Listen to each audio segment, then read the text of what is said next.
sore untuk yang ada di Indonesia, selamat siang yang ada di Timur Tengah, selamat pagi yang ada di Eropa, selamat malam yang ada di Amerika. Salam sejahtera untuk kita semua. Terima kasih untuk Bu Mila yang sudah mengundang saya untuk memberikan sedikit sharing mengenai disinfeksi.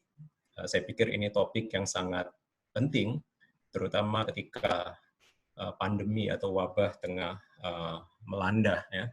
Karena banyak sekali mitos-mitos dan pemahaman yang kurang tepat di kalangan masyarakat kita mengenai disinfeksi, ya. Dan salah satu contoh adalah seperti berita yang saya baca di Detik tadi pagi.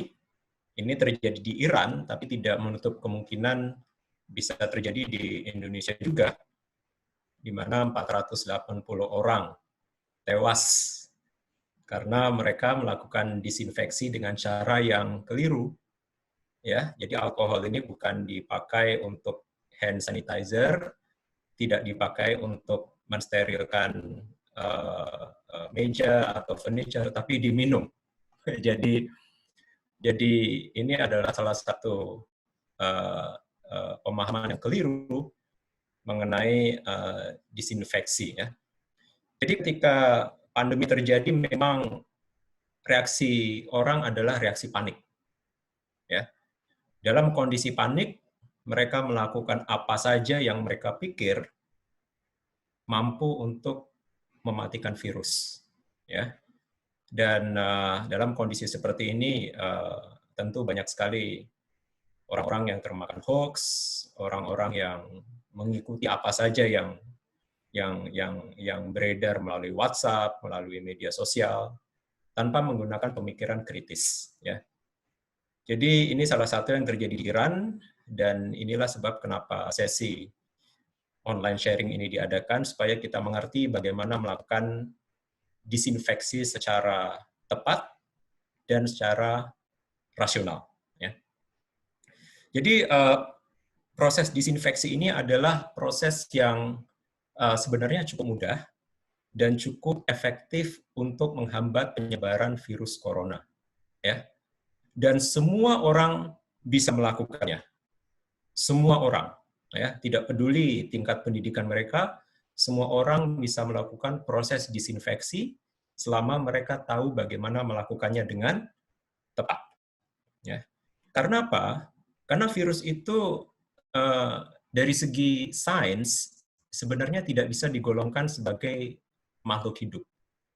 Karena ketika virus ada di luar tubuh manusia, ya, virus itu diam, tidak bergerak, tidak makan, tidak melakukan proses metabolisme, tidak berkembang biak. Jadi dia seperti benda mati. Tapi ketika begitu masuk ke tubuh manusia, maka proses yang terjadi itu sangat ruwet. Dan kita tidak punya kapasitas untuk menangani virus kalau sudah masuk ke tubuh kita. Jadi ini virus coronavirus yang saya ambil adalah contoh virus SARS, ya. Berikatan dengan reseptor ACE2 yang ada di tenggorokan kita, ada di paru-paru, dan kemudian semua proses ini terjadi untuk menghasilkan virus baru, ya. Jadi sel-sel tubuh kita dipakai untuk menghasilkan virus baru. Jadi istilahnya dibajak, ya. Tubuh kita dibajak untuk menghasilkan virus baru. Nah, ketika hal ini sudah terjadi, pilihan kita sangat terbatas, Bapak Ibu. Karena ini sudah domainnya ahli-ahli kimia. Ahli-ahli kimia yang bisa mensintesis obat. Itu bukan domainnya kita, ya. Jadi tidak bisa ketika sudah kondisi seperti ini kita minum Detol, udah nggak bisa, Bu. Bapak Ibu, kita minum alkohol itu sudah tidak bisa, karena Bapak Ibu lihat prosesnya sudah ruwet sekali di sini. Sudah berikatan dengan reseptor, kemudian mengalami replikasi, mengalami translasi, dan lain sebagainya, ya. Jadi ini sudah bukan domain kita. Domain kita adalah menghancurkan virus sebelum masuk ke tubuh kita. Itu bisa kita lakukan, siapapun bisa lakukan.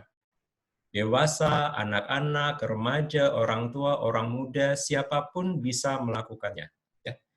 Dan untuk melakukan proses disinfeksi atau proses mematikan virus, kita harus memahami struktur virus. Jadi ini adalah virus corona, ya. Ini adalah virus corona, ya. Dan virus corona ini sangat sederhana, lebih sederhana dari bakteri, lebih sederhana dari kuman-kuman yang selama ini kita kenal, ya. Jadi strukturnya sangat sederhana. Ini ada protein yang dinamakan spike protein yang dipakai oleh virus untuk menempel ke sel-sel kita di tenggorokan dan paru-paru. Ya. Jadi ibaratnya tangan yang dipakai oleh virus untuk membuka pintunya sel kita. Ya. Ini protein, kemudian lagi ada protein membran, ada protein envelope.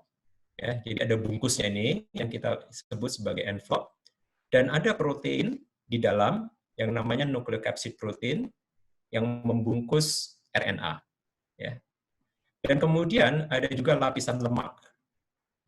Membrannya, dindingnya ini memiliki lapisan lemak yang dinamakan sebagai lipid membrane. Nah, dengan melihat struktur virus seperti ini, kita bisa mengatur strategi bagaimana merusak si virus. Bukan membunuh si virus ya, karena virus ini kan bukan makhluk hidup ya. Bagaimana merusak si virus. Yang pertama yang bisa kita tembak, yang jadi sasaran tembak kita itu protein. Jadi ada envelope protein, membran protein, spike protein, dan nucleocapsid protein. Caranya adalah dengan secara fisik, kita bisa menghancurkan protein ini dengan menggunakan panas. Dipanasin aja itu bisa mati, Bu. Tapi panasnya bukan panas sembarangan, paling tidak 56 derajat Celcius. Paling tidak, minimal 56 derajat Celcius. Lebih tinggi tentu lebih baik. Ya. Nah, itu menghancurkan proteinnya, Bu. Kemudian kita bisa menggunakan sabun. Sabun apapun. Nah, itu proteinnya bisa terdenaturasi. Bisa hancur, bisa rusak strukturnya. Kemudian bisa juga dengan menggunakan deterjen, itu juga merusak proteinnya. Kemudian menggunakan alkohol, bisa juga. Kemudian menggunakan asam, basa, atau larutan fenol. Ya. Jadi secara fisik ini, larutan-larutan ini bisa merusak si protein yang ada di virus tersebut. Atau secara kimia kita bisa melakukannya dengan iodin, ya, contohnya kayak betadin, itu bisa merusak secara kimia. Kemudian kita bisa menggunakan hipoklorit. Hipoklorit ini ada di ini Bu, di Baiklin. Nah, itu bisa merusak virus secara kimia. Kemudian kita menggunakan aldehida, dan kemudian bisa juga menggunakan hidrogen peroksida. Jadi zat-zat ini bisa merusak si virus secara kimia, sedangkan yang di atas ini bisa merusak si virus secara fisik. Ya. Nah, kemudian selain merusak si proteinnya, kita bisa merusak membran si virus. Ya. Jadi si lipid membran ini terdiri dari lemak atau minyak. Bapak Ibu tahu kan, kalau nyuci piring, kalau berlemak itu dicucinya pakai apa, Bu? Pakai sabun ya, pakai deterjen. Kita bisa menggunakan prinsip yang sama.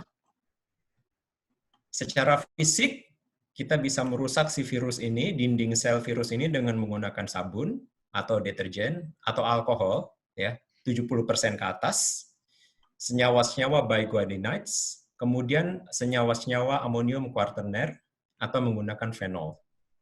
Sedangkan secara kimia, kita bisa merusak dinding virus ini, lapisan lemak ini, dengan menggunakan senyawa peroksida. Jadi Bapak Ibu, kalau melihat ada orang jualan antivirus, dilihat Bu kandungannya. Jangan hanya percaya dari apa yang diomongkan oleh salesman, tapi lihat kandungannya. Ya. Dan juga lihat bagaimana cara kerja dari zat kimia yang ada di dalam larutan disinfektan tersebut. Jadi pada prinsipnya cara mendisinfeksi atau cara mematikan virus ini adalah kita harus mematikan virus tanpa mematikan diri kita. Ya. Karena kalau mematikan virus dan juga mematikan diri kita bisa pakai cara seperti ini, Bu. ya. Cara seperti ini. Jadi Panas ini. cuci tangannya pakai api, Bu. Jadi ini ini adalah cara yang tidak kita anjurkan. Jadi ini sebenarnya ada movie-nya. Jadi gimana play-nya ini? Ya. Jadi prinsipnya jangan seperti ini ya. Kita tidak mau mencuci tangan dengan menggunakan api yang kemudian bisa merusak tangan kita. Ya. Nah, bagaimana cara memilih disinfektan yang tepat? Ya, karena sekarang ada banyak sekali jenis-jenis disinfektan yang ada di pasaran. Tentu Bapak Ibu, saudara-saudara semua perlu memilih bahan disinfektan yang tepat untuk membunuh virus corona. Yang pertama adalah kita harus memilih zat kimia yang tepat tergantung kepada mikroba yang ingin kita bunuh. Ya, nanti saya akan tunjukkan tabel untuk setiap mikroba bahan kimianya beda, Bu. Beda ya. Ada beberapa mikroba yang tidak bisa dibunuh dengan alkohol. Ada beberapa mikroba yang tidak bisa dibunuh dengan misalnya dengan hipoklorit. Itu ada ya. Yang kedua adalah kita harus melihat resiko ya dari bahan kimia tersebut, apakah bahan kimia tersebut berbahaya untuk kesehatan kita. Jadi Bapak Ibu, saudara-saudara harus membaca MSDS, ya, Material Safety Data Sheet yang ada di disinfektan tersebut. Ya, apakah berbahaya terhadap kita atau tidak, itu harus dicek. Kemudian kita harus menggunakan konsentrasi yang tepat. Berapa kali pencairannya, pengencerannya, itu kita harus melihat instruksi dari pabriknya. Biasanya dicantumkan di botolnya. Itu tidak usah khawatir ya. Kemudian bagaimana teknik penggunaannya. Nah, ini juga harus merujuk kepada petunjuk yang diberikan oleh pabrik ya. Jadi kayak Baiklin itu jangan diminum Bapak Ibu ya. Detol itu jangan diminum. Di Afrika itu ada orang yang minum, itu ada beritanya. Jadi mereka minum Detol itu, saya tidak tahu apakah mereka mati atau tidak. Kemudian di Iran, seperti saya tunjukkan tadi, 450 orang meninggal karena mereka tidak membaca instruksi yang tertulis di botol disinfektan ya. Saya pikir Bapak Ibu tidak sampai ke arah situlah, tapi siapa tahu ya, sudah desperate banget, sudah ngeri, takut banget baca tentang corona di WA setiap hari, kemudian desperate seperti itu. Mudah-mudahan jangan ya. Nah, kemudian contact time. Contact time ini adalah waktu yang diperlukan, waktu kontak antara cairan disinfektan dan virus. Ini penting sekali, nanti kita akan bahas. Kita sering melupakan hal ini. Ya, kita sering melupakan contact time. Membunuh virus itu tidak bisa cepat. Kita memerlukan contact time tertentu supaya virus itu bisa kita nonaktifkan secara maksimal. Salah satu contoh adalah Bapak Ibu cuci tangan pakai sabun ya. Selama ini yang kita dengar dari iklan-iklan, itu berapa lama, Bu? 20 detik kan? Nah, kenapa 20 detik? Itu ada perhitungannya. Itu adalah contact time yang diperlukan bagi sabun untuk merusak dinding sel dari si virus. Jadi kalau kita cuci tangan hanya 5 detik, itu tidak maksimal, Bu. Jadi daya bunuhnya itu tidak maksimal. Jadi kalau cuci tangan, kita ikuti petunjuk yang tepat, kita gosok, itu selama 20 detik. Biasanya 20 detik ini, Bu, nyanyi lagu Selamat Ulang Tahun 2 kali, itu 20 detik. Ya, selamat ulang tahun itu 2 kali, 20 detik ya. Dan yang terakhir adalah menggunakan akal sehat. Itu yang sering dilupakan, Bu, ya, menggunakan akal sehat. Oke, kita bahas satu persatu. Nah, ini adalah daftar bahan kimia yang umum digunakan di dalam disinfektan, ya. Mulai dari asam, alkohol, senyawa golongan aldehida, basa, kemudian bicarbonate, halogen, ya, hipoklorit ini Baiklin masuk di sini, Bu, ya. Iodin ini betadin masuk di sini. Kemudian senyawa-senyawa oksidator seperti hidrogen peroksida, senyawa fenol kayak Lysol itu masuk di sini, Bu, ya. Bapak Ibu. kemudian senyawa-senyawa amonium kuartener. Nah, di sini dicontohkan beberapa merek dagangnya juga, ya. Nah, masing-masing bahan kimia ini memiliki kapasitas tersendiri untuk membunuh mikroba. Tergantung jenis mikroba apa yang ingin kita bunuh. Misalnya, mikoplasma. Mikoplasma ini jenis mikroba yang paling gampang dibunuh. Semua bahan kimia ini bisa membunuh mikoplasma. Semakin ke bawah, Bapak Ibu, ini semakin sulit untuk dibunuh. Ya, ini semakin sulit untuk dibunuh. Yang paling atas ini yang paling gampang, yang paling bawah ini yang paling sulit untuk dibunuh dengan cairan atau zat disinfektan. Nah, corona ini di mana? Ya, pertanyaannya corona ini di mana? Corona ini di sini, Bu.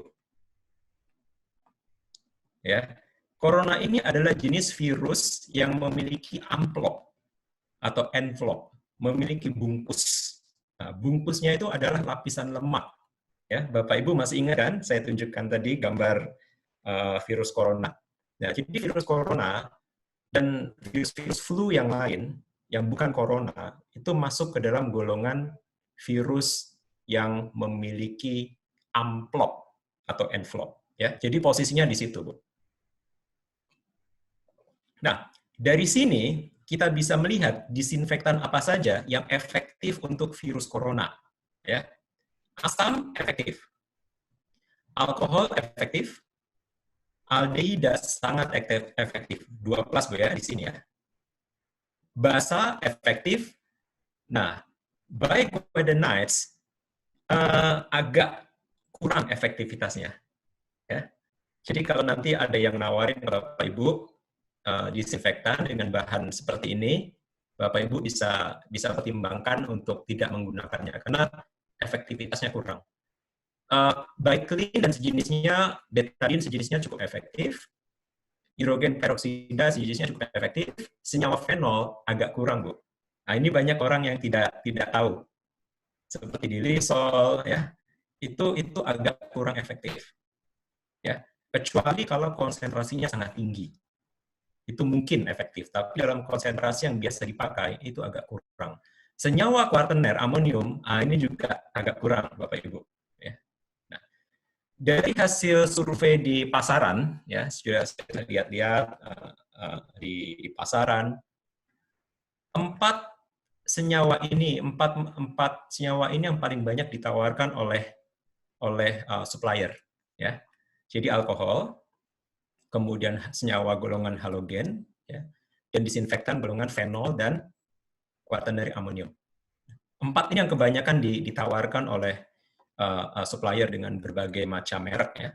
Dan dari sini Bapak Ibu bisa menilai yang efektif itu hanya alkohol dan kemudian golongan halogen. Dua-dua ini agak kurang, ya. Jadi Bapak Ibu saya sarankan untuk tidak menggunakan dua kelompok ini, ya. Karena apa? Karena virus corona ini sangat membunuh, Bapak Ibu. Saya akan tunjukkan di slide saya. Jadi kita tidak boleh kompromi. Zero tolerance. Kalau kita hendak membunuh virus corona, harus kita bunuh sampai akar-akarnya. Tidak ada kompromi dengan pakai larutan yang, well, ini masih agak antara iya dan enggak, antara iya dan enggak. Tidak ada kompromi, Bapak Ibu.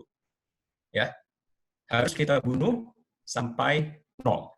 Ya, jadi dari banyak sekali bahan kimia yang saya lihat di pasaran yang ada di dalam desinfektan, saya pikir hanya alkohol dan halogen yang bisa diandalkan. Nah, kemudian yang harus kita lihat selanjutnya adalah ya dari alkohol, halogen, dan kemudian fenol serta amonium kuartener adalah seberapa jauh bahaya mereka terhadap tubuh kita.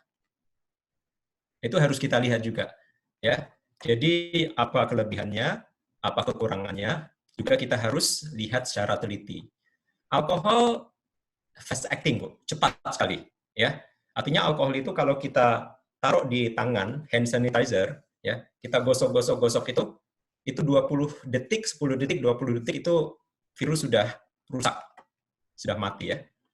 Tapi ada kekurangannya, ini gampang terbakar, Bapak Ibu. Jadi jangan pakai hand sanitizer sambil merokok, ya. Jangan, ya. Tolong, ya. Jadi saya sudah ingatkan, tolong jangan pakai hand sanitizer sambil merokok. Ya.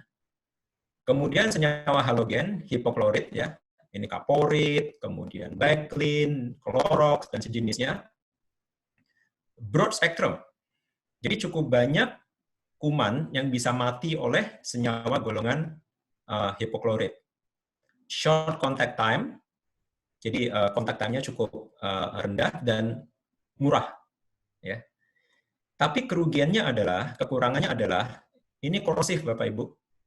Ini kalau masuk ke pernafasan, itu bahaya. Oleh karena itu, kaporit ini kan banyak dipakai di kolam renang Bapak Ibu.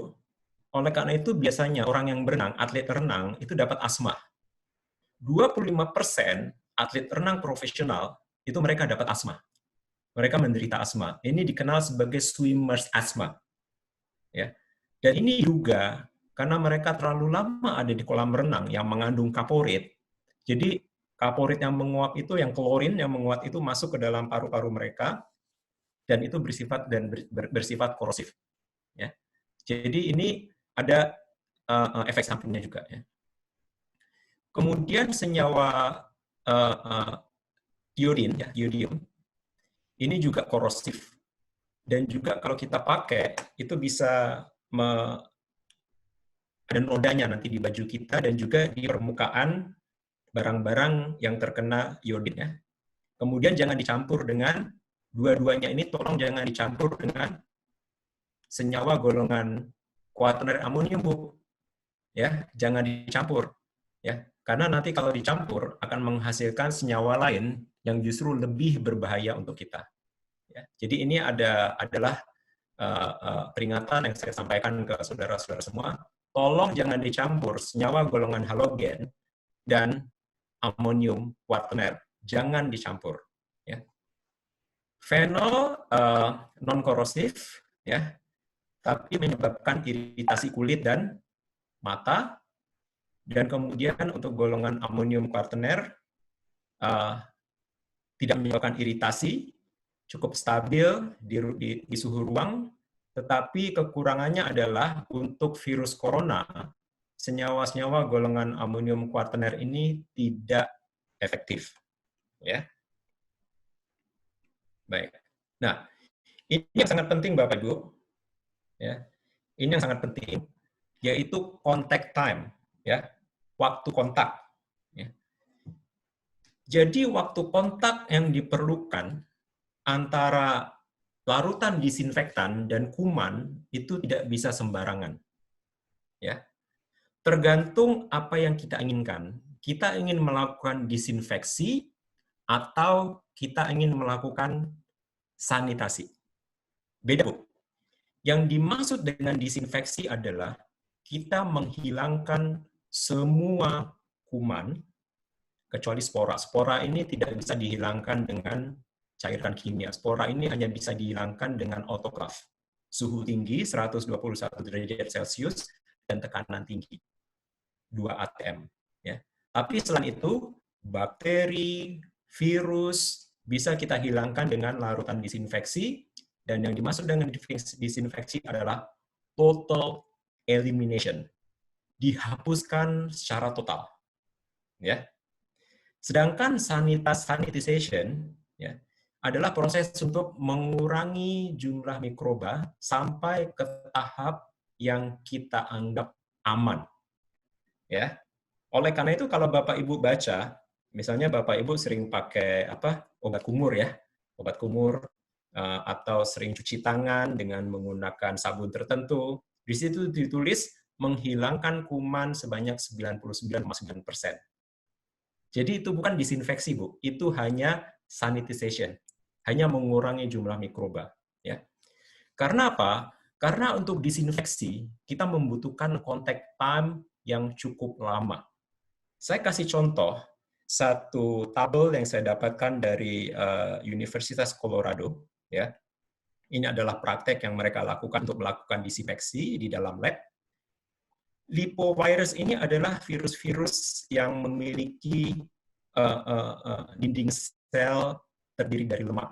Jadi coronavirus, virus corona itu masuk ke dalam golongan lipovirus. Itu mereka memerlukan waktu 10 sampai 30 menit untuk menonaktifkan virus ini. Baik dengan menggunakan klorin 500 ppm, 500 ppm ini berarti pengenceran sebanyak 100 kali dari baiklin, etanol 70-85%, formaldehyde, golongan aldehid, kemudian quaternary amonium, itu memerlukan paling tidak 10 menit. Ya, 10 menit dan lebih baik 30 menit. Ya, jadi antara 10 sampai 30 menit. Oke? Itu kita bisa yakin semua kuman mati. Bakteri, virus, semua mati. Ya. Untuk virus corona, Bapak Ibu, saya menyarankan, dan ini saran yang serius ya, kita tidak bisa berkompromi. Ya, kita tidak bisa berkompromi karena virus corona ini sangat infectious, gampang sekali menular. Ya, sangat infectious artinya jumlah virus yang sedikit saja itu sudah cukup untuk membuat kita sakit. Oleh karena itu saya tulis di sini, tidak ada yang namanya safe level untuk coronavirus. Itu tidak ada. Harus kita hilangkan 100%. Tidak bisa kita bilang, well, kita sisakan 1 atau 2% saja. Tidak bisa. Jadi kalau kita kembali ke slide sebelumnya, untuk virus corona, tidak ada yang namanya sanitization. Kita harus melakukan disinfeksi total. Kalau bakteri lain seperti E. coli, ya, Escherichia coli, itu kita masih bisa sanitization, Bu, masih bisa. Karena apa? Karena kalau masuk ke dalam tubuh kita, bakteri ini akan dilawan oleh bakteri-bakteri yang ada di dalam pencernaan kita. Ya, kalau masuknya sedikit, sedangkan bakteri di sistem pencernaan kita lebih banyak, bakteri kita bisa mengalahkan bakteri yang masuk. Tetapi untuk virus corona, saya tidak menganjurkan melakukan sanitization. Harus disinfeksi secara total. Jadi 10 sampai 30 menit contact time. Ini saya ambil dari satu paper ya yang dipublikasi tahun 2015 ya, menggunakan virus corona, tapi bukan virus corona COVID-19 ya, Bapak Ibu. Mereka menggunakan virus corona jenis lain sebagai model. Dari sini mereka melihat data ya, jumlah virus berkurang setelah 5 hari. Mereka taruh virus di teflon, di PVC, di keramik, di gelas, kemudian di permukaan silikon, di permukaan besi, stainless steel. Sampai 5 hari, Bu, jumlah virus itu berkurang, tapi masih bisa menyebabkan infeksi. Masih. Jadi caranya mereka mengamati hari pertama, hari kedua, hari ketiga, sampai hari kelima. Mereka lihat virusnya, kemudian mereka taruh virus itu di dalam sel paru. Tentu bukan di manusia, Bu ya, di cawan, di media tertentu, di lab. Ternyata jumlah virus yang sedikit saja, 10 partikel, Bu, 10 partikel virus, itu mereka masih bisa merusak sel paru. Padahal 10 partikel virus itu sedikit sekali, Bu. Ya. Jadi saya bilang, tidak ada level aman untuk virus corona. Disinfeksi adalah wajib. Wajib hukumnya. Ya. Kalau wajib itu berarti kalau tidak dilakukan dosa, Bu ya. Itu namanya wajib ya. Tidak dilakukan dosa, dilakukan berpahala ya. Sanitization tidak cukup. Ya, jadi sanitisasi saja tidak cukup, harus disinfeksi. Nah, saya juga ingin menunjukkan bahwa virus corona ini selain sangat infectious, juga sangat menular. Ya, di sini kita bisa lihat untuk COVID-19, setiap satu orang yang terinfeksi, dia bisa menulari 2 atau 2,5 orang yang lain. Ya. Terus Bapak Ibu, ini sebenarnya parah atau enggak sih? Bandingannya satu aja, Bu. H1N1. Ya. Ini adalah virus flu yang menyebabkan wabah pandemi di tahun 1918 yang membunuh 50 juta orang. Nah, Untuk virus H1N1 ini, setiap satu orang yang terinfeksi, dia akan menulari 1,2 sampai 1,6 orang yang lain. Bayangin aja, Bu. Dengan angka serendah ini, kita menyebutnya sebagai R0, ya. Dengan angka serendah ini, 50 juta orang mati, Bu. Tahun 1918. Di Indonesia aja 4,7 juta yang mati pada waktu itu. Dari hasil penelusuran data sejarah, 4,7 juta orang mati di Indonesia aja. Di seluruh dunia 50 juta yang mati. Bayangin untuk virus COVID, angkanya lebih tinggi ya. Jadi satu orang bisa menulari 2 sampai 2,5 orang yang lain. Coba Bapak Ibu bayangin, tapi nggak usah sampai ketakutan, paranoid atau segala macam. Berapa orang yang bisa menjadi korban kalau kita tidak melakukan langkah-langkah seperti yang disarankan oleh pemerintah.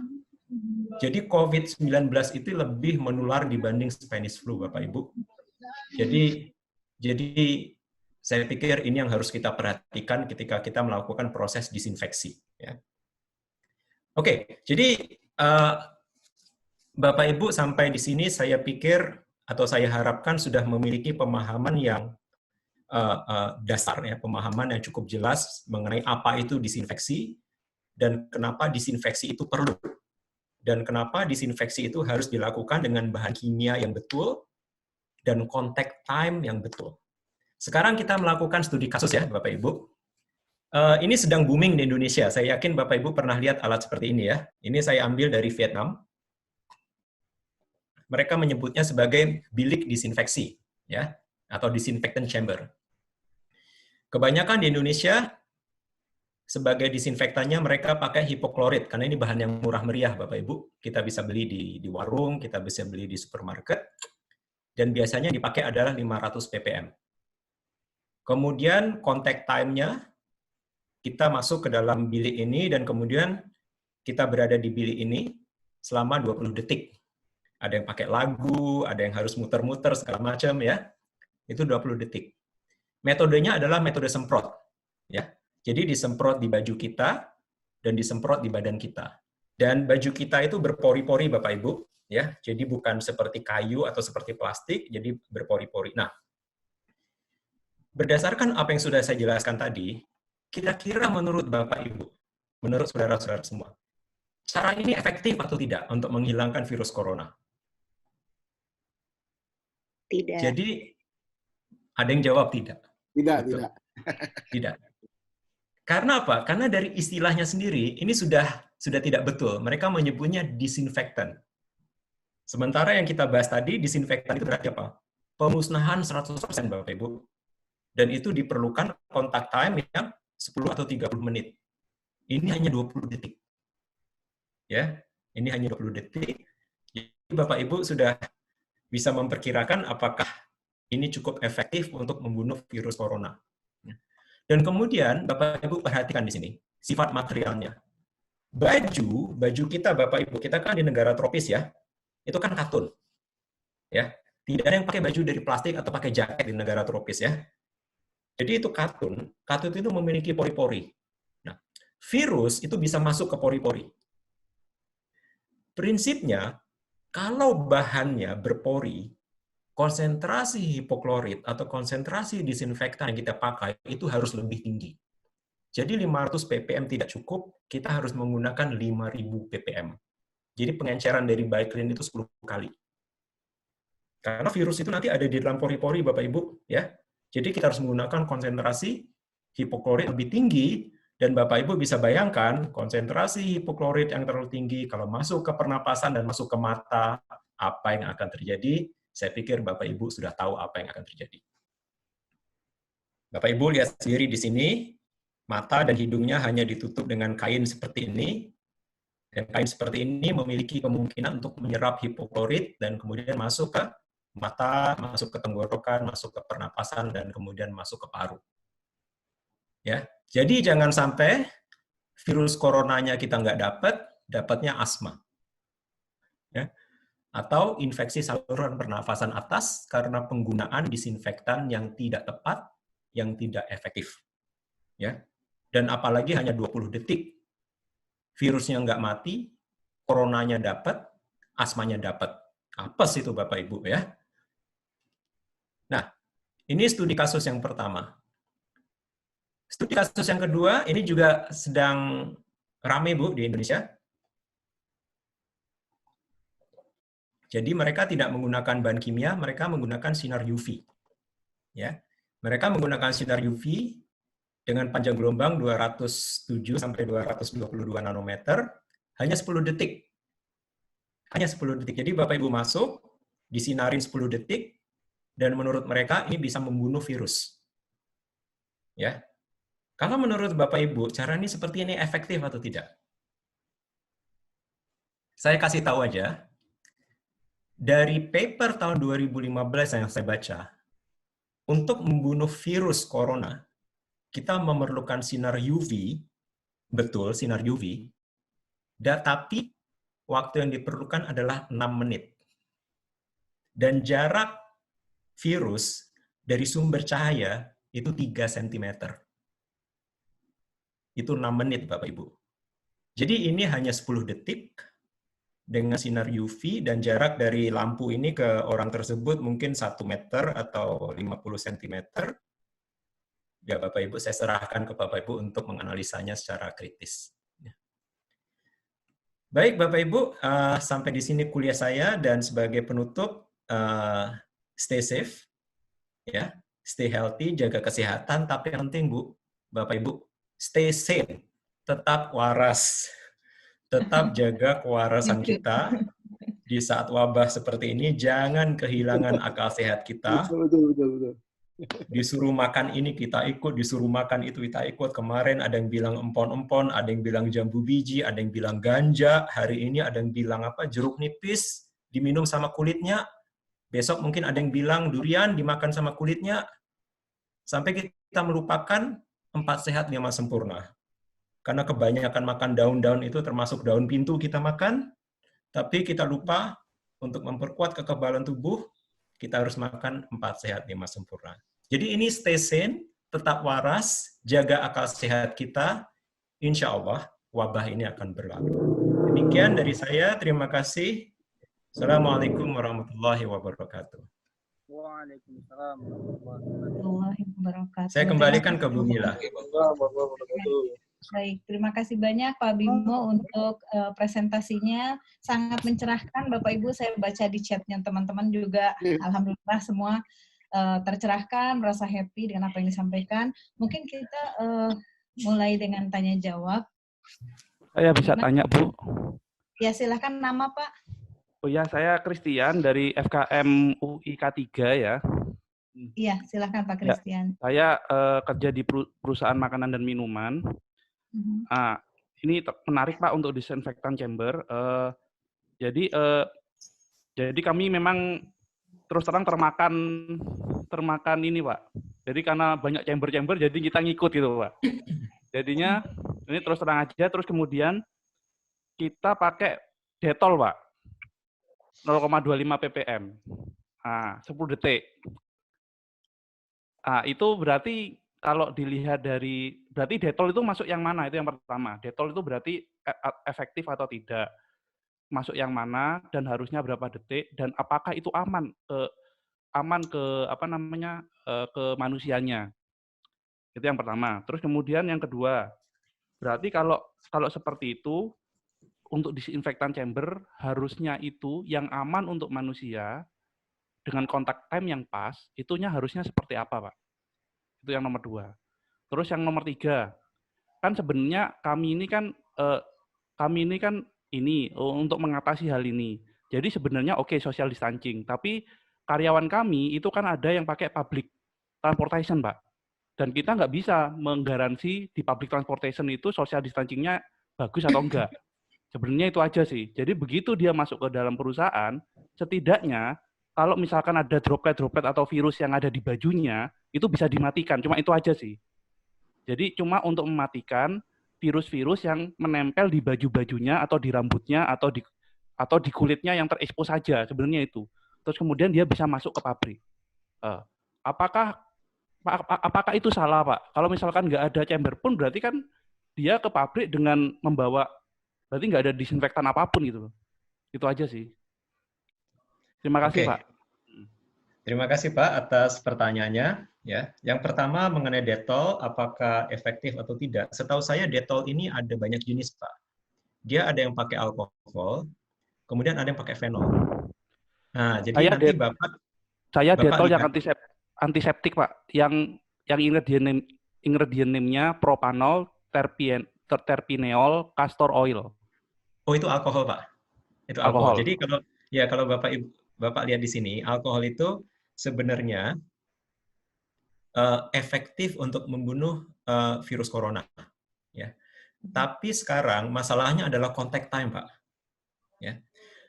Untuk contact time ini, tadi seperti saya bilang di sini, contact time yang kita sarankan itu adalah 10-30 menit. Tapi ini bisa dipercepat kalau kita menggunakan gerakan mekanis. Sebagai contoh, hand sanitizer, itu kan alkohol Bapak Ibu. Ya. Hand sanitizer kita taruh di tangan, kita kan nggak harus gosok tangan kita 10 menit, Pak. Kita kan gosok hanya sekitar 10 atau 15 detik ya.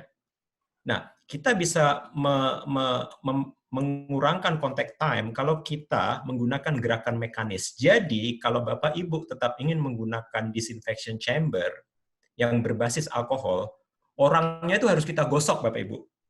Harus kita gosok, harus kita mandiin. Masalahnya mungkin nggak seperti itu. Kalau hanya disemprot 20 detik, itu nggak akan bisa, Pak. Virusnya itu nggak mati. Orangnya harus kita gosok. Harus kita gosok, harus kita sikat, dibantu dengan gerakan mekanis. Tapi itu tidak mungkin ya. Nah, saya mau gosok. jadi contact time itu tergantung dari apakah Bapak Ibu ada gerakan mekanis yang menyertai proses disinfeksi tadi. Kalau tidak ada, berarti 20 detik itu tidak cukup ya Pak. Oke. Kemudian pertanyaan ketiga, memang betul bahwa di angkot, di kereta, mereka akan terpapar virus. Itu betul ya. Dan apalagi di Jakarta sekarang dengan jam operasi Transjakarta yang dipendekkan, itu justru orang berbondong-bondong untuk naik kendaraan umum. Nah, yang paling aman sebenarnya, begitu sampai kantor, itu ganti baju. Dan yang mau lebih aman lagi, mandi. Mandi dengan sabun, itu cukup. Ya. Karena di dokter-dokter di rumah sakit sebelum operasi pun, mereka tidak menyiram badan mereka dengan alkohol atau segala macam. Mereka mandi. Dan sebelum masuk ruang operasi ya, mereka mandi, kemudian pakai baju operasi yang warna biru atau hijau, kemudian cuci tangan. Cukup, itu cukup. Jadi kalau Bapak Ibu pakai bilik disinfeksi itu sebenarnya kalau mengikut praktek di rumah sakit itu berlebihan. Berlebihan dan tidak efektivitasnya tidak ada ya. Jadi kalau saran saya, kalau misalnya perusahaan bisa menyediakan kamar mandi, ya mungkin tidak perlu yang mewah, kamar mandi yang portable. Ya biasa kalau kita nonton bola ada kan yang WC portable itu ya. Jadi mereka datang, mandi, ganti baju, itu jauh lebih efektif. Karena ada gerakan menggosok ya, Bapak Ibu, gerakan menggosok ya. Mandi sampai gitu pakai sabun. Pak Bimo, keramas. Penting, keramas. Karena virus itu ada yang menempel di rambut, di sela-sela rambut itu keramas. Ya. Keramas, mandi, itu cukup. Itu adalah praktek yang dilakukan dokter sebelum mereka melakukan operasi. Mereka mandi dengan bersih. Ya.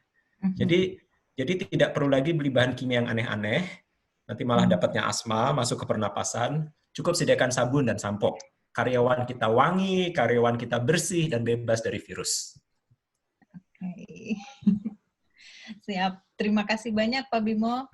Semoga sudah terjawab ya Pak Christian. Kita berikan kesempatan ke penanya yang kedua. Ya, Bu Mila. Saya Bu. Kan? Ya, nama, saya Sabto Bu Mila. Iya, Pak Sabto silahkan Pak. Iya, ini mungkin agak berbeda dengan topik ini, tapi saya tergelitik kemarin waktu ada vendor datang, salah satu vendor, mereka menawarkan semacam air purifying, di mana spesifikasinya dia bisa menyaring hampir ratusan jenis partikel dan bakteri, virus, termasuk corona. Nah, itu efektivitasnya seperti apa ya? Apakah bagus atau kurang atau malah nggak ada sama sekali gitu. Itu aja sih Bu, satu itu aja. Makasih. Baik. Oke, ya terima kasih Bapak. Sejauh ini data yang menunjukkan ya dari data-data yang sudah terpublikasi selama beberapa bulan ini, mayoritas penularan virus corona itu melalui kontak langsung, kontak fisik, tidak melalui udara. Ya. Karena kalau kita bersin, Bapak, virus itu keluar, ya. Jadi virus itu keluar lewat ingus kita, lewat kahak kita, dan Indonesia ini negara tropis, Bapak. Jadi uap air yang ada di udara akan memerangkap virus itu sehingga virus itu jadi berat. Nah, virus yang berat ini akan turun ke bawah dan kemudian menempel di meja, menempel di lantai, atau menempel di baju kita. Jadi penularan lewat udara itu kemungkinannya sedikit sekali. Jadi penggunaan air purifier untuk virus corona ini menurut saya tidak efektif, dan justru yang lebih efektif itu ngepel, Pak. Ngepel. Jadi jangan uangnya jangan dibelikan alat yang aneh-aneh, dibelikan pel aja yang banyak, Pak. Karena virus itu nanti nempel di meja, di lantai itu beli pel sama beli larutan disinfektan banyak lebih murah dan lebih efektif, Pak. Oke, baik. Pak Sabto, sudah terjawab ya, Pak? Siap, terima kasih Bu. Loud and clear, jelas sekali. Ya, makasih. Oke. Terima kasih. Mau bertanya, Bu Mila? Nama, Pak? Terima kasih. Nama saya Deswin dari sebuah perusahaan oil and gas di Indonesia. Saya HSCC. Saat di bandara tuh saya masuk ke chamber, itu dia di semacam uap gitu, Pak Bimo.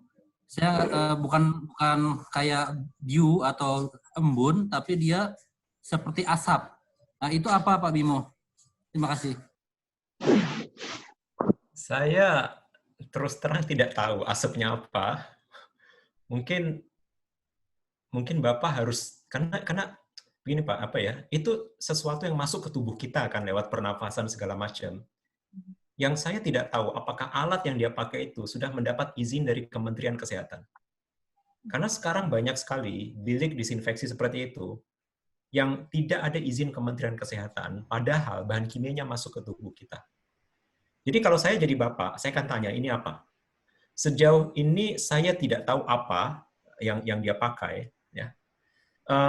Tapi seperti saya melihat di Vietnam, mereka menggunakan semacam cairan elektrolit, ya. Jadi itu tapi tidak gas Pak bentuknya. Jadi saya terus terang tidak bisa jawab sebelum saya tahu apa yang mereka pakai. Tapi posisi saya kalau saya jadi Bapak ya, saya akan tanya ini apa? Karena ini masuk ke badan saya dan saya harus tahu gitu. Jangan-jangan pakai gas beracun atau gas klorin gitu, malah ini kan berbahaya untuk kita. Jadi untuk Bapak Ibu setelah ini tolong ditanyakan ke petugasnya. Kalau mereka nggak mau menjawab, bilang, ini badan saya, my body, my responsibility. Jadi saya bertanggung jawab terhadap apapun yang masuk ke tubuh saya lewat pernapasan, lewat mata, lewat mulut, sampai Bapak, Ibu tahu persis apa yang mereka gunakan. Maaf Pak, kalau yang di Vietnam tuh Anolite namanya. Anolite itu, ya. Anolite. Dan katanya Ministry of Health-nya sana, saya tanya ke kolega saya di Vietnam, katanya, ini bisa bahaya sama kesehatan ternyata. Itu terbaru. Makanya yang perusahaan kami yang affiliate di Vietnam nggak mau install juga karena dari Ministry of Health-nya setelah evaluasi ada kayak gitunya juga. Ya untuk Anolite saya sarankan untuk tidak digunakan dulu Pak, karena ini dampaknya terhadap kesehatan itu belum terdokumentasi secara lengkap. Jadi kita jangan menggunakan sesuatu sebelum ada studi yang menyeluruh apa dampaknya terhadap kesehatan.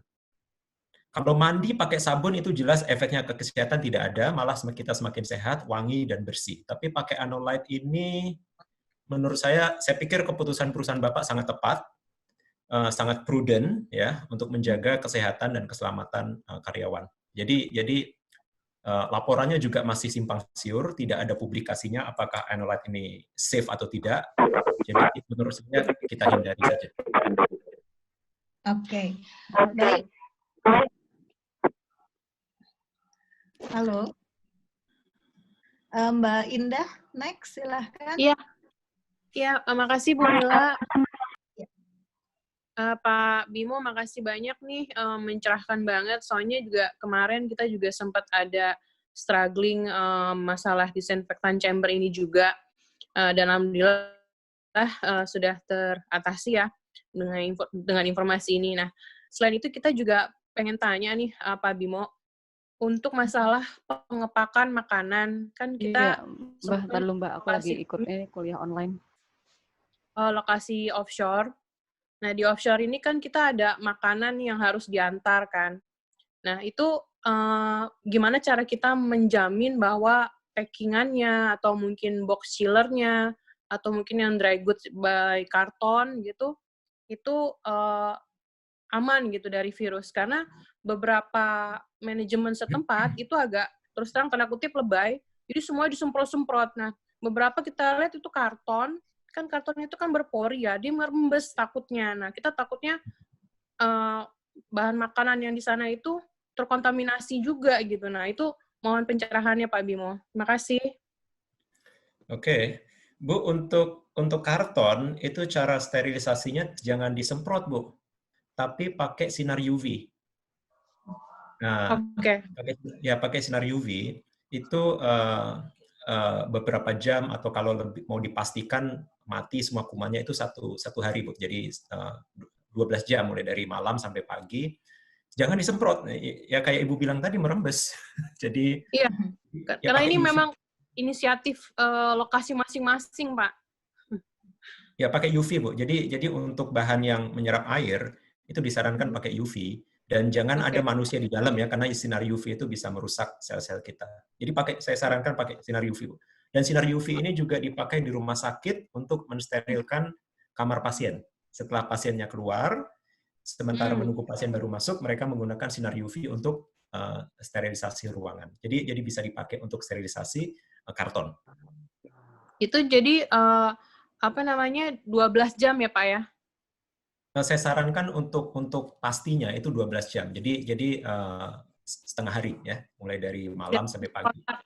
Yang tadi Bapak bilang kontak dengan sinar itu 3 cm itu juga? Itu 6 menit, Bu. Jadi 3 cm itu 6 menit ya. Jadi kalau kita bisa hitung, misalnya jarak dari lampu itu lebih dari 3 cm, mungkin waktu yang dibutuhkan lebih dari beberapa jam. Lebih panjang ya? Lebih panjang, ya. Oke. Sinar UV-nya berarti yang sinar UV buatan ya berarti ya? Yang dari lampu. Yang lampu sinar UV ya, itu banyak yang jual, Bu. Jadi nanti kalau beli pakai yang sinar UV-C. Jadi sinar UV itu ada 3, sinar UV A, B, dan C. Yang biasa dipakai untuk sterilisasi itu sinar UV-C. Panjang gelombang sekitar 200 sampai 270 nanometer. Itu biasanya ditulis kok di bola lampunya ditulis. Oke. Makasih banyak Pak Bimo. Sama-sama. Ya, terima kasih banyak Mbak Indah. Pak Bimo nyambung yang tadi yang untuk sinar UV. Ada pertanyaan juga kalau misalnya mes yang tadinya ada yang positif COVID gitu, terus bagaimana sterilisasinya? Untuk apa, Bu? Untuk yang untuk mes kamar ruangan gitu ya? Kamar personal, kamarnya pekerja, terus ternyata dia positif COVID, itu bagaimana melakukan sterilisasinya atau disinfeksinya? Kalau untuk kamar rumah sakit, ya, kalau untuk kamar rumah sakit itu seperti saya lihat di beberapa rumah sakit mereka menggunakan lampu UV, ya, jadi beberapa jam sebelum pasien baru masuk. Kemudian juga dipel, Bu, karena ada tempat-tempat yang tidak terekspos sinar UV, kayak di balik meja, di bawah tempat tidur, itu kan. Nah, itu harus kita bersihkan secara manual dengan menggunakan dilap dengan cairan disinfektan, kemudian lantai tetap harus dipel juga. Jadi sinar UV saja tidak cukup untuk menjangkau daerah-daerah yang tidak terkena sinar UV. Jadi tetap harus dipel, harus menggunakan cairan disinfektan. Baik, oke. Terima kasih banyak Pak Bimo. Selanjutnya Dokter Adi. Tadi Dokter Adi kayaknya mau tanya. Assalamualaikum. Ya, waalaikumsalam. Waalaikumsalam warahmatullahi Saya Dr. Adi Munte, Pak Bimo. Ya, silakan dok. Ya, saya kebetulan kerja di FPSO di kapal. Bisa dengar suara saya, Dok? Iya, kedengeran Pak, jelas. Saya kerja di FPSO di kapal di Laut Madura. Ada lima pertanyaan saya. Mudah-mudahan ada waktu, masih ada waktunya. Yang pertama, kalau kita menggunakan Baiklin dicampur sama air untuk jadi desinfektan, itu nanti MSDS-nya kita pakai MSDS yang baru atau MSDS Baiklin? Satu. Terus yang kedua, saya belum pernah menemukan literatur berapa lama virus ini bisa bertahan di baju atau coverall. Karena kita sehari-hari pakai coverall di kapal. Berapa lama sebetulnya virus ini bisa bertahan di baju? Terus yang ketiga, sama seperti yang Bu Mila tadi sampaikan, kalau seandainya ada pasien yang kita suspek ada positif COVID di kapal ini, di kabinnya kan ada 3 orang atau 2 orang yang sekamar. Apakah efektif kalau misalnya saya menggunakan disinfektan kayak Dettol untuk membersihkan kamarnya itu, Pak Bimo? Terus yang terakhir, saya tadi ada di tempat lain juga saya ada terlibat semacam diskusi. Kebetulan di grup AIH kita juga ada kebetulan 2 orang yang sepertinya mereka ahli di hygiene. Ada penelitian yang terbaru bahwa menyebutkan metode lockdown itu tidak efektif. Terserah kira-kira mungkin apakah dari segi ekonomi apa segala macam, tapi sebenarnya apakah metode lockdown ini efektif atau tidak, Pak? Saya rasa itu aja. Mudah-mudahan ada manfaatnya. Terima kasih Pak Bimo kesempatannya. Terima kasih. Assalamualaikum warahmatullahi wabarakatuh. Waalaikumsalam warahmatullahi wabarakatuh. Jadi kalau tidak salah pertanyaannya ada 4, Pak ya. Yang pertama, kalau Baiklin diencerkan, MSDS-nya bagaimana? Kemudian yang kedua, berapa lama virus bertahan di baju? Kemudian yang ketiga, kalau ada pasien positif COVID, bagaimana, apakah kita cukup membersihkan kamar itu dengan Dettol? Kemudian keempat, apakah lockdown itu efektif? Gitu Pak ya? Iya. Oke. Yang pertama untuk Baiklin, itu biasanya pengencerannya itu 10 atau 100 kali. Ya, 10 atau 100 kali. Untuk permukaan yang berpori, itu pengenceran 10 kali, kemudian permukaan yang tidak berpori, itu pengencerannya 100 kali. MSDS-nya tetap kita pakai MSDS yang tercantum di kemasan. Tetap kita pakai. Jadi tidak ada MSDS untuk larutan, untuk bahan kimia yang dilarutkan. Itu saya sebagai lulusan kimia belum pernah dengar, Pak, MSDS untuk bahan yang sudah dilarutkan. Kalau memang ada, saya tidak tahu. Ya. Berarti kita tidak perlu bikin MSDS baru ya, Pak? Tidak perlu. Cukup merujuk kepada MSDS-nya si Baiklin. Ya. Baik. Terima kasih. Kemudian yang kedua, berapa lama virus itu bertahan di baju. Ini ada penelitian yang baru keluar bulan kemarin. Ya. Jadi virus corona ini bisa bertahan di tembaga 4 jam, bertahan di kardus 24 jam, di plastik 2-3 hari, di besi 2-3 hari. Jadi dengan asumsi baju kita itu materialnya mirip dengan plastik, karena ada rayonnya kan, ada polimernya, itu bisa bertahan di baju 2-3 hari, Pak. Lama juga ya. Lama, betul, lama. Cukup lama. Ya, cukup lama ya. Jadi saran saya, Pak, kalau Bapak pergi ke tempat yang kira-kira Bapak terekspos dengan virus corona, misalnya ke rumah sakit, jenguk teman yang sakit, itu pulang, jangan langsung duduk, buka baju, langsung cuci. Jadi buka baju, bajunya masukin ke plastik, cuci, kita langsung mandi, baru boleh meluk anak kita atau duduk di kursi. Jadi ini cara yang dulu teman-teman saya di Korea lakukan ketika wabah SARS tahun 2002, 2003, dan juga sekarang. Karena mereka pengalaman dengan SARS, mereka tahu apa yang dilakukan. Mereka seperti itu, Pak. Jadi mereka cuci baju itu setiap hari. Memang repot, tapi virus ini bisa lama, 2-3 hari. Jadi pulang, langsung cuci baju, dan kitanya mandi, baru boleh ketemu istri kita, ketemu anak kita, atau duduk di sofa. Ya. Kemudian pertanyaan ketiga, kalau ada karyawan kita yang positif COVID, bagaimana dengan kamarnya, bagaimana dengan tempat-tempat yang pernah disentuh sama dia, itu harus cepat kita bersihkan dengan larutan disinfektan, ya. Bisa menggunakan Dettol atau Biclean atau larutan disinfektan lain, dan pastikan contact time-nya minimal 10 menit. Seperti sudah saya jelaskan tadi. Jadi misalnya di meja ya, kita lap dengan cairan disinfektan, itu kita biarkan 10 menit. Jangan kita sentuh, jangan ada orang duduk di situ, kita biarkan minimal 10 menit, 30 menit lebih bagus. Ya. Sekali 10 lagi, menit kayaknya, Pak ya. 10 menit minimal. Baik, Contact time-nya. Ya. Sekali lagi, virus corona itu termasuk virus yang gampang dibunuh selama dia ada di luar tubuh kita. Jadi jangan terlalu paranoid sampai pakai cairan yang macam-macam. Ini cukup mudah karena virus ini terdiri dari lemak. Pembungkusnya itu lemak, dan lemak ini bisa hancur bahkan oleh sabun sekalipun bisa hancur. Ya. Yang penting kita melakukan proses pembersihan secara menyeluruh sampai sudut-sudut ruangan, tempat-tempat yang di balik meja, segala macam, karena sekali lagi, kita tidak tahu apa yang karyawan kita sentuh, misalnya dia menyentuh di bawah meja, atau megang kasur, itu harus dibersihkan secara total, tapi jangan terlalu paranoid, karena virus ini termasuk gampang untuk dibunuh. Ya. Kemudian pertanyaan terakhir, apakah lockdown ini efektif? Jawabannya iya dan tidak. Ya, di Malaysia sendiri sedang di lockdown, dan untuk melihat efektivitasnya kita harus menunggu kira-kira sampai minggu depan. Karena minggu depan kabinet akan bersidang dan melihat efektivitasnya. Tapi kalau kita lihat di Cina efektif, Pak. Di Cina itu efektif, tapi dengan syarat rakyatnya itu harus disiplin. Oleh karena itu, lockdown itu hanya berhasil di negara-negara yang pemerintahnya bertangan besi.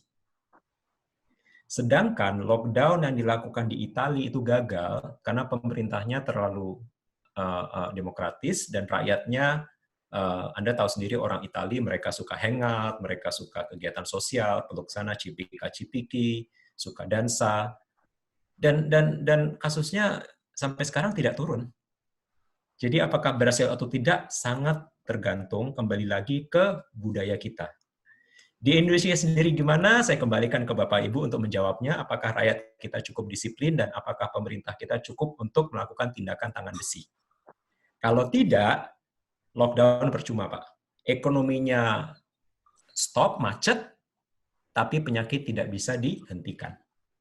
Di Malaysia sendiri, sampai tentara harus turun, Pak. Karena kalau ketika itu, minggu lalu kita turunkan polisi, rakyat masih bandel, tentara harus turun atas perintah dari yang di Pertuan Agung Malaysia. Pertama kali dalam 50 tahun kita lihat tentara ada di jalan. Nah, itu baru rakyat takut untuk keluar rumah. Itu, Pak. Kembali ke budaya masyarakatnya. Oke, baik, Tapi Pak itu Bimo. justru dari penelitinya dari Cina itu, Pak. Dia yang dikirim ke Lancet itu, dipublish sama Lancet bahwa lockdown itu tidak efektif katanya. Saya belum baca publikasi itu, jadi terus terang saya tidak bisa komentar mengenai paper Lancet itu. Tapi kalau kita melihat data dari pandemi flu Spanyol, Spanish flu di Amerika, mereka punya data cukup terperinci kota-kota apa saja yang melakukan lockdown, kota-kota apa saja yang tidak melakukan lockdown. Dari situ mereka bisa melihat bahwa kota-kota yang aktif melakukan lockdown atau social distancing, itu tingkat penularannya rendah. Nah, jadi itu data dari Spanish flu tahun 1918 di Amerika. Jadi mengenai paper Lancet itu saya belum bisa komentar karena saya belum baca, Pak. Iya. Oke, baik Pak Bimo, karena pertanyaannya banyak nih. Ada yang bertanya juga, seandainya kamarnya itu berkarpet atau ruangan yang berkarpet, kan nggak bisa dipel. Kira-kira efektifnya seperti apa? Oke. Permukaan yang berpori seperti karpet, baju, kita harus menggunakan larutan desinfektan yang konsentrasinya lebih tinggi. Ya. Seperti saya sebutkan tadi, untuk Biclean, untuk permukaan keras seperti meja, kita bisa encerkan 100 kali. Tapi untuk permukaan berpori, kita encerannya harus 10 kali. Jadi 10 kali lebih kuat dari larutan yang kita pakai untuk membersihkan meja, karena kita harus memastikan larutan itu betul-betul masuk ke dalam pori-pori itu. Ya. Jadi konsentrasinya lebih tinggi, dan juga harus disertai dengan gerakan mekanis, digosok. Nah, jadi tidak bisa hanya disemprotkan ke karpet tanpa digosok itu, karena ada kemungkinan virus itu ada di dalam. Jadi kalau bisa hindari penggunaan karpet, Bapak Ibu. Di rumah sakit juga jarang kan yang pakai karpet ya. Iya. Karena karpet ini sumber penyakit. Bisa menjebak bermacam-macam kuman, virus, dan bakteri, dan pembersihannya lebih sulit karena harus menggunakan desinfektan dengan konsentrasi tinggi. Bisa, tapi seperti saya sebutkan tadi, konsentrasinya lebih tinggi dan harus disertai dengan gerakan mekanis, yaitu digosok. Itu bisa. Seperti dry clean gitu mungkin ya, Pak? Dry clean itu mereka menggunakan larutan organik, pelarut organik, dan pelarut organik ini bisa melarutkan virus, karena virus itu kan dibungkus oleh lemak, jadi bisa terlarut oleh pelarut organik. Mereka tidak pakai air, dan secara teoritis bisa membunuh virus. Oke. Satu lagi, kalau makanan yang delivery, misalnya dari GoFood seperti itu, perlu nggak kita disinfektan dulu sebelum kita terima?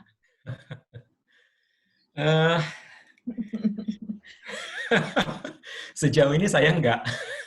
Enggak ya? Sejauh ini saya enggak.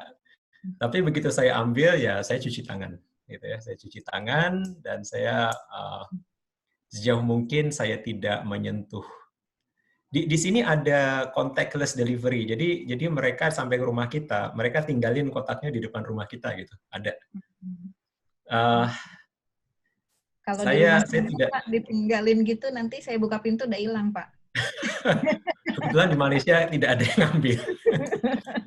Gila.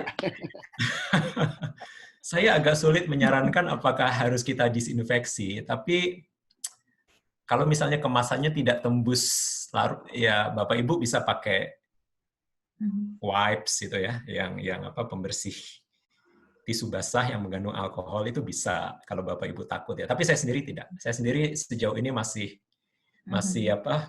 cukup realistis lah dan tidak terlalu paranoid untuk mencuci setiap makanan GoFood yang saya dapatkan. Oke, baik. Masih kembali lagi ke kantor tadi. Kalau misalnya di kantor kita belum ada kasus COVID yang positif, seberapa sering sih kita harus melakukan pembersihan atau desinfektan di kantor kita? Oke, ini kembali ke karakter karyawan kita. Apakah karyawan kita datang dari daerah beresiko? Yang bagusnya sekarang di Jakarta ya, itu kan sudah dipetakan daerah mana saja yang merupakan zona panas. Ya. Kalau karyawan kita, ya, jadi kita bisa lihat sebarannya. Kalau karyawan kita datang dari zona panas, kita harus mengambil langkah-langkah preventif. Yang pertama tentu seperti saya sebutkan tadi, kalau perusahaan bisa menyediakan kamar mandi, staf kita mandi, ganti baju, itu bagus. Kemudian proses disinfeksi dengan pengepelan, kemudian pembersihan meja, segala macam, itu bisa dilakukan setiap hari. Setiap hari ya? Setiap hari. Ya. Karena sekali lagi virus itu bisa bertahan di permukaan yang keras, seperti meja dan segala macam itu 2-3 hari. Jadi kita tidak bisa kita harus melakukan kebijakan zero tolerance, toleransi 0 terhadap virus. Pembersihan setiap hari lebih saya anjurkan. Oke, baik. Sekarang satu lagi dari pertanyaan chat mengenai berjemur. Seberapa efektif sih berjemur diri itu? Katanya kan 1 jam gitu ya berjemur. Oke, berjemur ini menarik karena virus itu kan ada di dalam tubuh kita ya. Sinar matahari itu tidak bisa menembus tubuh kita. Karena kulit kita tidak transparan, Bapak Ibu. Kan repot kalau kulit kita transparan, bisa lihat ususnya, segala macam. Jadi mengerikan. Jadi sinar matahari tidak bisa membunuh virus yang ada di dalam tubuh kita. Satu-satunya kelebihan atau satu-satunya dampak efek positif dari berjemur adalah berjemur bisa meningkatkan kadar vitamin D di dalam tubuh kita, dan vitamin D ini kita perlukan untuk kekebalan tubuh. Itu Bapak Ibu. Oke. Baik, terima kasih. Ini dari Mbak Anggita ada pertanyaan, apakah ada disinfektan yang food grade karena diperlukan untuk membersihkan area dapur, dining room, kemudian peralatan makan, dan sebagainya? Disinfektan yang food grade itu alkohol, Bu, yang paling aman. Karena alkohol itu cepat menguap. Oke. Ya, minimal 70% menurut standar WHO, jadi 70-90%. Itu cukup aman karena menguap. Oke. Seperti di slide ini saya tulis rapid evaporation. Ya. Food grade atau tidak, karena tidak masuk ke makanan ya. Tapi untuk area dapur, area-area di mana kita bersentuhan ada makanan di situ, itu yang berbasis alkohol itu lebih aman. Oke, Jangan pakai yang berbasis backclean ya, kecuali lantai. Karena lantai kan tidak bersentuhan dengan makanan, tapi meja yang ada kemungkinan bersentuhan dengan makanan, itu saya lebih anjurkan menggunakan yang berbasis alkohol. Oke. Bapak Ibu tolong diingat ya, kalau ada kemungkinan kontak dengan makanan, menggunakan alkohol. Jangan pakai backclean gitu ya Pak Bimo ya. Oke. Iya, Selanjutnya Mbak Yesti, silakan, dari tadi sudah angkat tangan. Baik, Assalamualaikum warahmatullahi wabarakatuh. Terima kasih Pak Bimo, Bu Mila. Selamat sore, saya Yesi dari FKM UI. Tadi sebenarnya mirip-mirip pertanyaannya dengan Bapak yang di offshore ya. Untuk persistensi dari coronavirus ini, saya baca kemarin itu di medical news-nya New York, Pak. Ini yang paling lama itu bertahan di plastik dan paper, itu bisa bertahan 5 hari. Sementara di sarung tangan bedah itu 8 jam. Nah, itu bagaimana Pak caranya? Kebetulan saya berada di zona merah ini Pak untuk penyebaran corona, dan tiap hari saya nggak bisa menjaga social distance gitu, dan pasti turun untuk membeli sesuatu seperti itu. Yang saat ini sekarang habis kembali ke rumah itu saya semprotkan sanitizer seperti itu. Nah, cuma saya baru tahu ketika di paper itu paling lama 5 hari gitu Pak. Mohon dibantu Pak Bimo.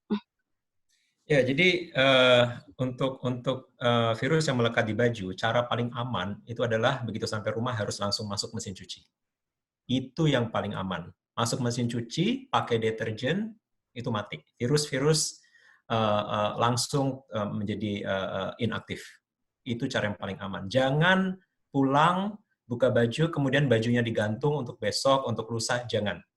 Memang saya akui semenjak wabah corona ini istri saya ngomel-ngomel kok cuciannya numpuk. Tapi memang mau nggak mau, kita harus nyuci setiap hari. Ya. Tapi kalau untuk kertas itu benar Pak, itu bisa bertahan hingga 5 hari gitu Pak? Kertas, kalau dari data yang saya lihat minimal 3 hari. Minimal 3 hari ya, minimal. Bisa sampai 5 hari. Tergantung dari banyak faktor, kelembaban, suhu, peredaran udara. Tapi minimal ya 3 hari. Bisa sampai 5 hari. Baik. Sarung tangan bedah gitu Pak, gimana itu Pak?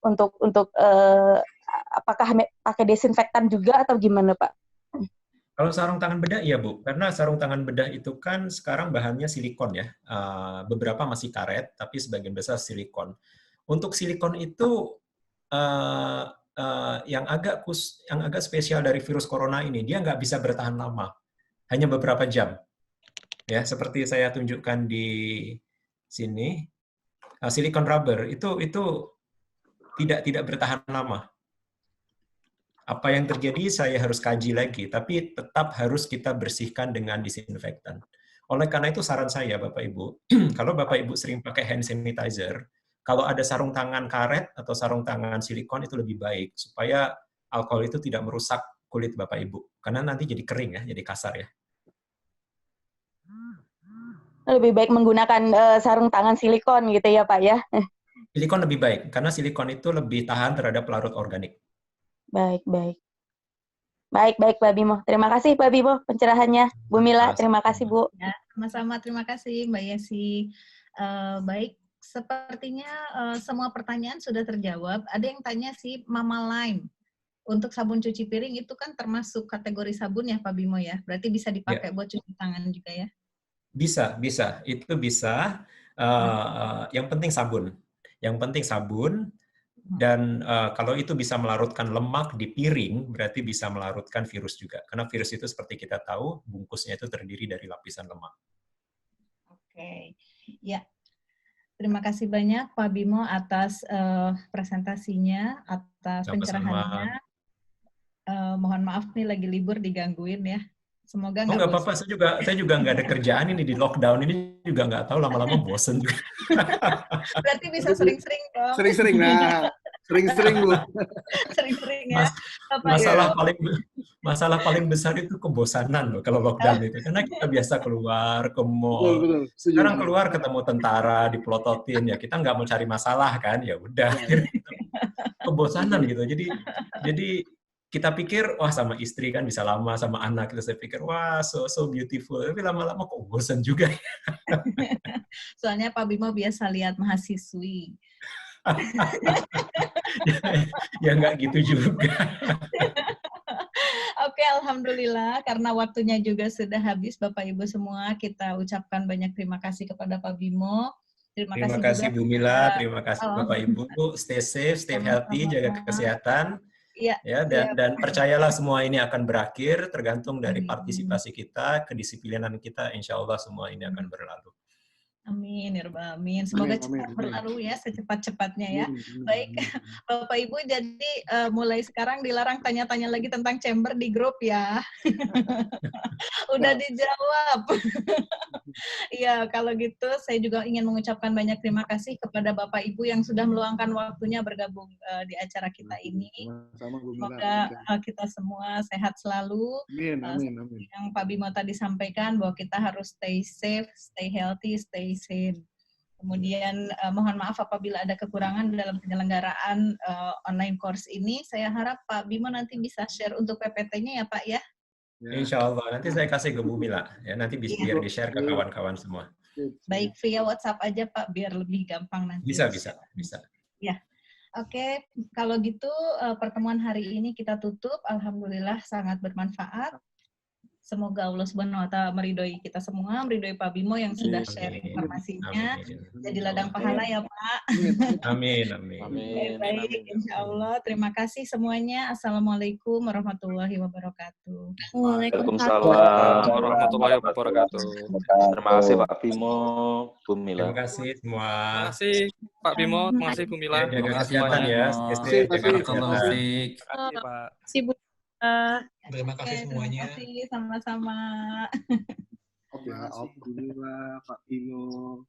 Ya, terima kasih. Mohon maaf saya videonya di off, udah lepas APD.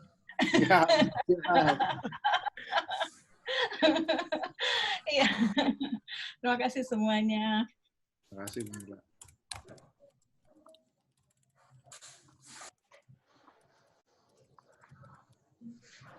Oke, Kak Stefan.